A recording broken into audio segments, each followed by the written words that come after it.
Hi, ಎಲ್ಲರೂ ಹೇಗಿದ್ದೀರಾ? ನಮಸ್ಕಾರ. ಎಲ್ಲರೂ ಚೆನ್ನಾಗಿದ್ದೀರಾ ಅಂತ ಅಂದ್ಕೊಂಡಿದ್ದೀನಿ. ಇವತ್ತಿನ ಬಜೆಟ್ ಬಂದ್ಬಿಟ್ಟು ಮಂತ್ಲಿ ಸೇವಿಂಗ್ಸ್ ಹೇಗೆ ಮಾಡಬೇಕು ಏನು ಅಂತ ಹೇಳಬೇಕು ನೋಟ್ ಮಾಡ್ಕೊಳ್ಳೋಣ. ಓಕೆನಾ? ಹೇಗೆ ಮಾಡಬೇಕು ಅಂತ ಹೇಳ್ಕೊಡ್ತೀನಿ. ಸೊ ಫಸ್ಟ್ ಪ್ರೊಸೀಜರ್ ಬಂದ್ಬಿಟ್ಟು ಬುಕ್ಕು, ಒಂದು ಪೆನ್ಸಿಲ್ ಇಲ್ಲಾಂದರೆ ಪೆನ್ನು, ಯಾವುದಾದ್ರೂ ಒಂದು ಯಾವ ಥರ ಅಂತ ಹೇಳ್ಕೊಡ್ತೀನಿ. ಇದು ಜಸ್ಟ್ ಫಸ್ಟ್ ಟೈಮ್ ನಾನು ಮಾಡ್ತಿರೋದು. ಓಕೆನಾ? ಸೊ ನೋಟ್ ಮಾಡ್ಕೊತಾ ಇದ್ದೀರಲ್ಲ ಗ್ರಾಸರಿ. ಇವಾಗ ನಾನು ಡೀಟೇಲಾಗಿ ಹೇಳ್ತೀನಿ. ಫಸ್ಟ್ ಏನೇನು ಅಂತ ಹೇಳ್ಬಿಟ್ಟು ಡೀಟೇಲಾಗಿ ಬರ್ಕೊಂಬಿಡೋಣ.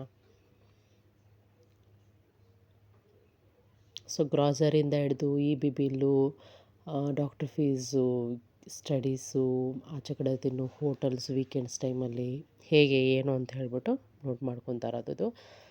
ಮನೆ ಥಿಂಗ್ಸು. ಓಕೆನಾ? ಏನೇನು ಅಂತ ಹೇಳಿ ಡೀಟೇಲಾಗಿ ನಿಮ್ಗೆ ಹೇಳ್ಕೊಡ್ತೀನಿ. ಓಕೆನಾ? ಸೊ ನಿಜವಾಗ್ಲೂ ಹೇಳ್ತೀನಿ, ಇದು ಜಸ್ಟ್ ಟ್ರೈ ಮಾಡಿ. ಒಂದು ತಿಂಗಳಲ್ಲಿ ನಾನು ಇಷ್ಟು ಸೇವಿಂಗ್ ಮಾಡ್ತೀನಿ ಅಂತ ನಾನು ಅಂದ್ಕೊಂಡಿರಲಿಲ್ಲ. ಏನೂ ಇಲ್ಲ, ಜಸ್ಟ್ ಸಿಂಪಲ್ ಟಿಪ್ಸ್ ಅಷ್ಟೇ ನಾನು ಹೇಳೋದು. ನಾವು ಏನೇನು ತಿಂಗಳಿಗೆ ನಾವು ಏನೇನು ಯೂಸ್ ಮಾಡ್ಕೊತೀವೋ ಆ ಒಂದು ಇದರಲ್ಲಿ ನಾವು ಎತ್ತಿಡೋದ್ರಲ್ಲೇ ನಾವು ಸೇವಿಂಗ್ಸ್ ಅನ್ನೋದು. ಓಕೆನಾ? ಸೊ ಇವಾಗ ಸ್ಟಾರ್ಟ್ ಮಾಡೋಣ. ಓಕೆ, ನಮಗೆ ಈ ಮಂತ್ಲಿಗೆ ಏನೇನು ಬೇಕಾಗುತ್ತೆ, ಗ್ರಾಸರಿ ಬೇಕೇ ಬೇಕು. ಓಕೆನಾ? ನನಗೆ ಗ್ರಾಸರಿ ಬಂದು ಒಂದು 2000 ಆ ಥರ ಆಗುತ್ತೆ. ಸೊ ಮಿನಿಮಮ್ ಒಂದು 3000 ಏನಾದರೂ ಫಂಕ್ಷನ್ಸು, ಏನಾದರೂ ಹಬ್ಬಗಳು ಆ ಥರ ಏನಾದರೂ ಬಂದರೆ. ಓಕೆನಾ? ಇಷ್ಟೇ ಆಗೋದು ನನ್ನ ಬಜೆಟಲ್ಲಿ. ನಾನು ಗ್ರಾಸರಿ ನಾನು ಅಂಗಡಿಗೆ ಹೋದರೆ ದೊಡ್ಡ ದೊಡ್ಡ ಅಂಗಡಿ ಎಲ್ಲ ಇಲ್ಲ, ಕಮ್ಮಿ ರೇಟಲ್ಲಿ ಯಾವುದಾದ್ರು ಇರುತ್ತೋ ಆ ಇದರಲ್ಲಿ ನಾನು ಇಸ್ಕೊಡ್ತೀನಿ. ಆಮೇಲೆ ವೆಜಿಟೇಬಲ್ಸ್ ಆ್ಯಂಡ್ ಫ್ರೂಟ್ಸ್ ಬಂದ್ಬಿಟ್ಟು ಈ ಸೂಪರ್ ಮಾರ್ಕೆಟು ಈ ಥರ ಎಲ್ಲ ನಾನು ಇಸ್ಕೊಳ್ಳಲ್ಲ. ನಾರ್ಮಲಾಗಿ ರೋಡ್ ಸೈಡಲ್ಲಿ ನಾನು ಯಾವಾಗಲೂ ಇಸ್ಕೊಳ್ಳೋದು. ಕಮ್ಮಿ ರೇಟು, ತುಂಬ ಚೆನ್ನಾಗಿರುತ್ತೆ. ರೈತರಿಗೆ ಬೆಸ್ಟು ಸೇಲ್ ಆಗೋದು ನಮ್ಮಿಂದಾನೆ. ಓಕೆನಾ? ಸೊ ಅವ್ರ ಹತ್ರ ಇಸ್ಕೊಳ್ಳಿ ಅಂತಲೇ ಹೇಳ್ತೀನಿ. ನಾನ್ ವೆಜ್ ಬೇಕೇ ಬೇಕು, ಅದರಲ್ಲಿ ಕಮ್ಮಿನೂ ಮಾಡೋಲ್ಲ, ಜಾಸ್ತಿನೂ ಮಾಡೋಕ್ಕಾಗಲ್ಲ. ಚಿಕನ್ನು, ಮಟನ್ನು, ಏನಿದೆ ಫಿಶ್ಶು, ಇದರಲ್ಲಿ ಏನು ರೇಟ್ ಬರುತ್ತೋ ವಾರದಲ್ಲಿ ತಿಂದೇ ತಿಂತೀವಿ. ಓಕೆನಾ? ಹಾಲು ಬೇಕೇ ಬೇಕು, ಮಕ್ಕಳು ಇಬ್ಬರಿದ್ದಾರೆ, ಹಾಲು ಬೇಕೇ ಬೇಕಾಗುತ್ತೆ. ಆಮೇಲೆ ಬಿ ಬಿಲ್ಲು ಮಂತ್ಲಿ ಅಂದರೆ ಬಿ ಬಿಲ್ಲೆಲ್ಲ ನನಗೆ ಇವಾಗ ಏನಂದರೆ 1000 ರೂಪೀಸ್, 1200 ಆ ಥರ ಬರುತ್ತೆ. ಓಕೆನಾ? ಸೊ ಅದರಲ್ಲಿ ಇವಾಗ 200 ಮಿನಿಮಮ್, ಇಷ್ಟು 200 ಇದು ಯೂಸ್ ಮಾಡಿದ್ರೆ ಕಮ್ಮಿ ಬರುತ್ತೆ ಅಂತ ಹೇಳಿದ್ದಾರೆ. ಸೊ ಆ ಥರದ್ರಲ್ಲಿ ಇವಾಗ ಏನಂದರೆ ನಾವು ನಮಗೆ ಮೈಂಡಲ್ಲಿ ಏನಂದರೆ ಗ್ಯಾಸಿಂದ ಹಿಡಿದು ಎಲ್ಲ ಥಿಂಗ್ಸ್ಗಳು ಮಂತ್ಲಿ ಅದೇ ರೇಟ್ ಇರುತ್ತೆ, ಅದರಲ್ಲೇ ಇಸ್ಕೊಬೇಕು ಆ ಥರ ಪ್ಲ್ಯಾನ್ ಮಾಡಿದ್ರೆ ಆಗೋಲ್ಲ. ತಿಂಗಳು ಬೇರೆ ಬೇರೆ ಥರ ಇರುತ್ತೆ.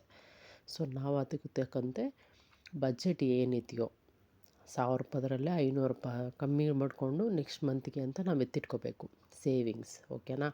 ಸೊ ನಮಗೆ ರೀಚಾರ್ಜಿಂದ ಹಿಡಿದು, ಪೆಟ್ರೋಲಿಂದ ಹಿಡಿದು, ಡಾಕ್ಟ್ರ್ ಫೀಸು, ಆಮೇಲೆ ಇನ್ನೂ ಎಕ್ಸ್ಟ್ರಾ ಇರುತ್ತೆ ರೀ. ಇದೇ ಡೀಟೇಲ್ ಅಂತ ಹೇಳೋಕ್ಕಾಗಲ್ಲ. ಅದಕ್ಕೆ ನಾನು ಹೇಳಿದ್ದು ಒಂದು 10,000 ರೂಪಾಯಿ ನಮಗೆ ಅಂತ ಇಟ್ಕೊಂಡ್ರೆ ತಿಂಗಳಿಗೆ, ಅದರಲ್ಲಿ ಕಮ್ಮಿ ಮಾಡ್ಕೊಂಡು ಏನಾದರೂ ಒಂದು ಕಮ್ಮಿ ಮಾಡೋದು ಅಂದ್ಕೊಂಡ್ರೆ 100 ರೂಪಾಯಿ ಎತ್ತಿಟ್ಕೊಂಬಿಡ್ಬೇಕು. ಅಷ್ಟೇ ಹೇಳೋದು. 10,000 ರೂಪಾಯಿದ್ರಲ್ಲೂ ಕಮ್ಮಿ ಮಾಡ್ಕೊಬಹುದು. ಓಕೆನಾ? ಸೊ ನಮಗೆ ಬೇಕಾಗಿರೋದು ಮಂತ್ಲಿ ಇವಾಗ ನಮಗೆ ಬೇಕೇ ಬೇಕಾಗುತ್ತೆ. ಸೊ ನಮ್ಗೆ ಬೇಕೇ ಬೇಕಾಗಿರೋದು ಅಂದರೆ ನಾವು ಶಾಪಿಂಗ್ ಯಾವಾಗಾದ್ರೂ ಹೋಗ್ತೀವಿ, ಔಟಿಂಗ್ ಹೋಗ್ತೀವಿ, ಆಮೇಲೆ ಬಂದ್ಬಿಟ್ಟು ಸಿನಿಮಾ ನೋಡಬೇಕು, ಅಮೆಝಾನಲ್ಲಿ ಏನೋ ಪರ್ಚೇಸ್ ಮಾಡಬೇಕು, ಅದೆಲ್ಲ ಮಾಡ್ತೀವಿ. ಓಕೆನಾ? ಅಂದರೆ ಅದನ್ನು ಯಾವಾಗಲೂ ನಾವು ತಿಂಗಳು ಮಾಡಲ್ಲ ಅಲ್ವಾ? ಸೊ ತಿಂಗಳು ನಾವು ಅದು ಯಾವತ್ತೂ ಮಾಡೋಕ್ಕೋಗಲ್ಲ. ಔಟಿಂಗ್ ನಮ್ಮ ಮನೇಲಿ ಯಾರಿಗೂ ಇಷ್ಟ ಅಲ್ಲ. ಮನೇಲಿ ಕೂತ್ಕೊಂಡು ಟಿ ವಿ ನೋಡ್ಕೊಂಡು, ಸಿನಿಮಾ ನೋಡ್ಕೊಂಡು ಕೂತಿದ್ರೆ ಸಾಕು, ಅದೇ ನಮಗೆ ಎಂಟರ್ಟೈನ್ಮೆಂಟ್. ಓಕೆ? ಶಾಪಿಂಗು ಅಷ್ಟೇ, ಯಾವಾಗಾದರೂ ಹಬ್ಬ ಬರೋ ಟೈಮಲ್ಲಿ ಯಾವಾಗಾದ್ರೂ ಅದು ಇಂಟ್ರೆಸ್ಟ್ ಇಲ್ಲ ನಮಗೆ 4 ಜನಕ್ಕೂ. ಓಕೆನಾ? ಅಮೆಝಾನಲ್ಲಿ ಯಾವಾಗಾದರೂ ಮಾಡ್ತೀವಿ, ಯಾವಾಗಾದರೂ ಅಷ್ಟೇ. ಅದೊಂದು 3000 ಅಂದರೆ ಬಜೆಟ್ ಯಾವಾಗಾದರೂ ಅಷ್ಟೇ, ತಿಂಗಳು ಬರೋಲ್ಲ. ಇವಾಗ ನಾನೇನಂದರೆ ನನಗೆ ಇನ್ನೊಂದೇನಪ್ಪ ಅಂದರೆ ನಾನು ಆರ್ ಡಿ ಸ್ಟಾರ್ಟ್ ಮಾಡಿದ್ದೀನಿ. ಓಕೆನಾ? ನನ್ನದು ಕೋಟಕ್ ಮಹೇಂದ್ರ ಬ್ಯಾಂಕ್ ಇದೆ, ಅದು 6 ಮಂತಿಗೆ ಅಂತ ಹಾಕಿದ್ದೀನಿ. ಇವಾಗ ನೋಡ್ತಾ ಇರ್ಬೋದು, ಸೇವಿಂಗ್ಸ್ ಬಂದ್ಬಿಟ್ಟು ನಾನು ಸ್ಟಾರ್ಟ್ ಮಾಡಿರೋದು.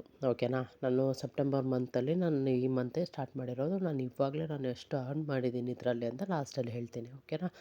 ಸೊ ಆರ್ ಡಿ ಸ್ಟಾರ್ಟ್ ಮಾಡಿದ್ದೀನಿ, ಅದರಲ್ಲಿ 100 ರೂಪಾಯಿಂದನೇ ಸ್ಟಾರ್ಟ್ ಆಗುತ್ತೆ. ಓಕೆ? ಸೊ ನಾನೇನು ಬಜೆಟ್ ಹಾಕಿದ್ದೀನಿ ಅಂದರೆ 500 ರೂಪಾಯಿಗೆ ಒಂದು 6 ಮಂತಿಗೆ ನೋಡೋಣ ಅದರಲ್ಲಿ ಏನು ಹೇಗೆ ಅಂತೇಳ್ಬಿಟ್ಟು ಒಂದು 6 ಮಂತ್ ಮಾಡ್ತೀನಿ. ಅದಾದಮೇಲೆ 1 ಇಯರ್ಗೆ ನಾನು ಟ್ರಾನ್ಸ್ಫರ್ ಮಾಡ್ಕೊತೀನಿ ನಮ್ಮ ಬಜೆಟ್ ತಕ್ಕಂತೆ. ಓಕೆ, ನಾನು ಇವಾಗ ಸ್ಟಾರ್ಟ್ ಮಾಡಿರೋದ್ರಿಂದ ನಾನು ಅಮೌಂಟ್ ಜಾಸ್ತಿ ಹಾಕ್ಬಿಟ್ರೆ ನೆಕ್ಸ್ಟ್ ಮಂತ್ಗೆ ಬಜೆಟ್ ಬಂದು ಬ್ಯಾಲೆನ್ಸ್ ಆಗದೆ ಹೋದರೆ, ಸೊ ಅದಕ್ಕೋಸ್ಕರನೇ ಅದನ್ನು ಯೋಚನೆ ಮಾಡಿ ನೀವು ಮಾಡ್ಕೊಬೇಕಾಗುತ್ತೆ. ಆಮೇಲೆ ಪೋಸ್ಟ್ ಆಫೀಸ್ಗೆ ನಾನು ಅಕ್ಟೋಬರ್ ತಿಂಗಳಲ್ಲಿ ಹೋಗಬೇಕು ಅಂತ ಇದ್ದೀನಿ.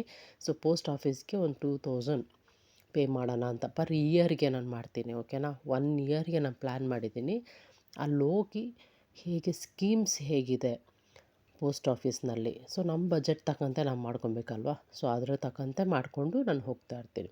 Okay, next month post office schemes ಏನೇನಿದೆ ಅಂತ ಹೇಳ್ಬಿಟ್ಟು ಆ ಡೀಟೇಲ್ಸ್ ಎಲ್ಲ ನಿಮಗೆ ಹೇಳ್ತೀನಿ. ಓಕೆನಾ. ಸೊ ಇವಾಗ ನಾನು ಕಿಚನ್ ಸೇವಿಂಗ್ಸಲ್ಲಿ ಗ್ರಾಸರಿಗೆ ಮಾತ್ರ ಅಲ್ಲ, ಗ್ರಾಸರಿ ಥಿಂಗ್ಸಲ್ಲಿ ನಾವು ಅರ್ಧ ಸೇವಿಂಗ್ ಮಾಡ್ಕೊತೀವಿ. ಇನ್ನು ಬಾಕಿ ಇವಾಗ ಮೊಟ್ಟೆಯಿಂದ ಹಿಡ್ದು ಚಿಕ್ಕ ಚಿಕ್ಕ ಈರುಳ್ಳಿ, ಟಮೋಟೋ, ಚಿಕ್ಕ ಚಿಕ್ಕ ಏನೇನು ಇಸ್ಕೊಬೇಕು ಥಿಂಗ್ಸ್ ಇಸ್ಕೊಬೇಕು ಅಂತ ಹೇಳಿದ್ರೆ ಅದರಲ್ಲಿ ಬಂದ್ಬಿಟ್ಟು ಒಂದು ₹10 ₹20 ನಾವು ಮಿಗಿಸ್ತೀವಿ. ಓಕೆ, ನಾನು ಹೇಳಿದ್ದೀನಿ ಫಸ್ಟೇ ಕ್ಯಾಶಲ್ಲಿ ಮಾಡಬೇಕು. ಅಕೌಂಟಲ್ಲಿ ಮಾಡೋಕ್ಕೆ ಈಸಿ, ಆದರೆ ಕ್ಯಾಶಲ್ಲಿ ಬಂದ್ಬಿಟ್ಟು ನೀವು ಟಕ್ ಅಂತ ಇಸ್ಕೊಬೋದು. ನಾನೇನು ಮಾಡ್ತೀನಿ ಗೊತ್ತಾ, ಅಂಗಡಿಗೆ ಹೋಗ್ತೀನಾ, ಸೊ ಅಂಗಡಿಗೆ ಹೋದಾಗ ಅಮೌಂಟು ಏನಾದರೂ ಅಕೌಂಟಲ್ಲೇ ಇದ್ದರೆ ಅದರಲ್ಲಿ ಯೂಸ್ ಮಾಡ್ಕೊತೀನಿ. ಹಸ್ಬೆಂಡಿಂದ ಅಕೌಂಟಲ್ಲೇ ಹಾಕ್ಸ್ಕೊಂಬಿಡ್ತೀನಿ. ಇವಾಗ ₹200 ಇದೆ ಅಂದರೆ ನನಗೆ ₹150 ಮಾತ್ರ ಆಯಿತು. ಓಕೆನಾ. ಸೊ ಆ ಅಮೌಂಟ್ ₹50 ಇರುತ್ತೆ. ಸರ್ ₹50 ಅಮೌಂಟ್ ಏನು ಮಾಡ್ಬಿಡೋಣ, ನಾನು ಕ್ಯಾಶಲ್ಲಿ ಇಸ್ಕೊಳ್ಳೋಣ ಅಂತ ಅಂಗಡಿ ಇರೋ ಹತ್ರ ಹೇಳಿಬಿಟ್ಟು ₹50 ನಾನು ಕ್ಯಾಶ್ ಕೊಡ್ತೀರಾ ಅಂತ ಕೇಳ್ತೀನಿ. ಅವರು ಹೌದು ಅಂತಾರೆ. ಒಬ್ಬೊಬ್ರು ಕೊಡೋದಿಲ್ಲ, ಒಬ್ಬೊಬ್ರು ಕೊಡ್ತಾರೆ. ಗೊತ್ತಿರೋರಾದರೆ ಟಕ್ ಅಂತ ಕೊಟ್ಬಿಡ್ತಾರೆ. ಸೊ ಆ ₹50 ಎತ್ಕೊತೀನಿ, ಸೇವಿಂಗ್ಸಲ್ಲಿ ಇಡ್ತೀನಿ. ಈಸಿ ಇಷ್ಟೇ. ಅದು ₹10 ಆಗಲಿ ₹5 ಆಗಲಿ ಈಸಿ ವೇ. ಓಕೆನಾ, ಈ ಥರ ಮಾಡ್ಕೊಳ್ಳಿ. ನನಗೇನಂದರೆ ಸ್ಪೋರ್ಟ್ಸ್ಗೆ ಮಕ್ಕಳಿಗೆ ₹2000 ಸೊ ಸ್ಪೋರ್ಟ್ಸ್ಗೆ ಅಂತ ಹೇಳಿ ನಾನು ಎತ್ತಿಟ್ಕೊತೀನಿ. ಅದರಲ್ಲಿ 2500 ಅಂತ ಹೇಳ್ತೀನಿ, ಅದರಲ್ಲಿ ₹500 ಎತ್ತಿಟ್ಕೊಂಡ್ಬಿಡ್ತೀನಿ. ಈ ಥರ ಚಿಕ್ಕ ಚಿಕ್ಕ ವಿಷಯದಲ್ಲಿ ನಾನು ಚೇಂಜಸ್ ಮಾಡ್ಕೊತಿದ್ದೀನಿ. ಅಂದರೆ ಅವ್ರಿಗೆ ಚೀಟಿಂಗ್ ಮಾಡ್ತಿದ್ದೀವಿ ಅಂತ ಅಲ್ಲ, ಸೇವಿಂಗ್ಸಲ್ಲಿ ಸೇವ್ ಮಾಡ್ತಿದ್ದೀವಿ ಅಷ್ಟೇ. ಓಕೆನಾ. ಸೊ ಅದ್ರಲ್ಲಿ ಬರೋ ಅಮೌಂಟನ್ನು ನಾವೇನಾದರೂ ಮಾಡ್ಕೊಬಹುದು. ಚಿಕ್ಕ ಚಿಕ್ಕ ಅಮೌಂಟು ಅವ್ರು ಎಷ್ಟೋ ಸಂಪಾದಿಸಿ ಅಷ್ಟೋ ಖರ್ಚು ಮಾಡ್ತಾರೆ.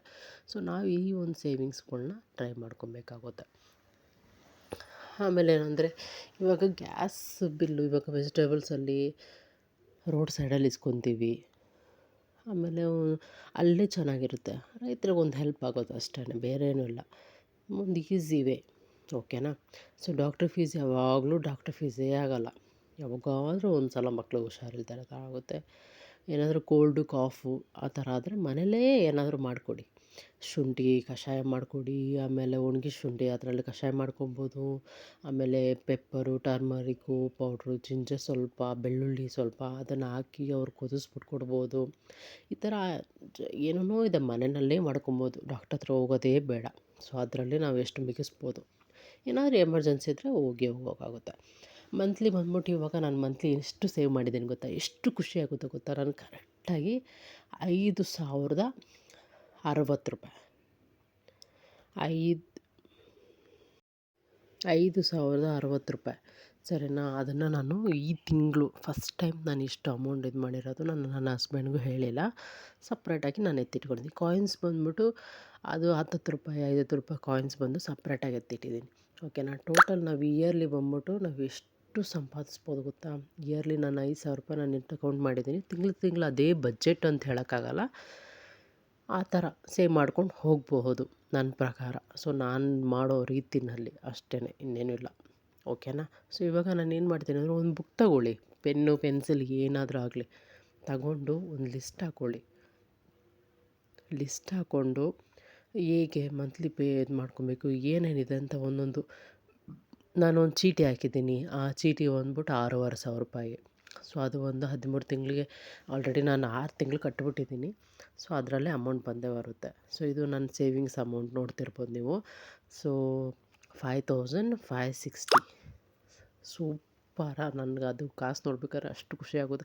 ನನ್ನ ಹಸ್ಬೆಂಡ್ ಹೇಳ್ತಿರೋ ಟೈಮಲ್ಲೆಲ್ಲ ನಾನು ನೋಡ್ತಾ ಇರ್ತೀನಿ, ಆ ಕಾಸಪ್ಪ ನಾನು ಸೇವ್ ಮಾಡಿಬಿಟ್ಟಿದ್ದೀನಪ್ಪ, ಅದೆಷ್ಟು ಕಷ್ಟಪಟ್ಟು ಸೇವ್ ಮಾಡಿದ್ದೀನಿ ಗೊತ್ತಾ. ಅಷ್ಟು ಆರಾಮ್ ಸೇವ್ ಮಾಡ್ಬೋದು.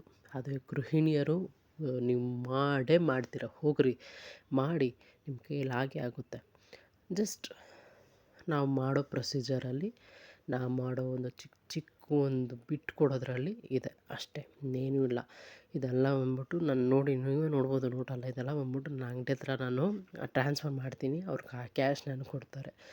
ಆ ಥರದ್ರಲ್ಲಿ ಮಾಡಿರೋದು. ₹500 ಎಲ್ಲ ಬಾಡಿಗೆ ಈ ಥರದ್ರಲ್ಲಿ ನಾನು ಎತ್ಕೊಂಡಿರೋದು ಅಷ್ಟೇ.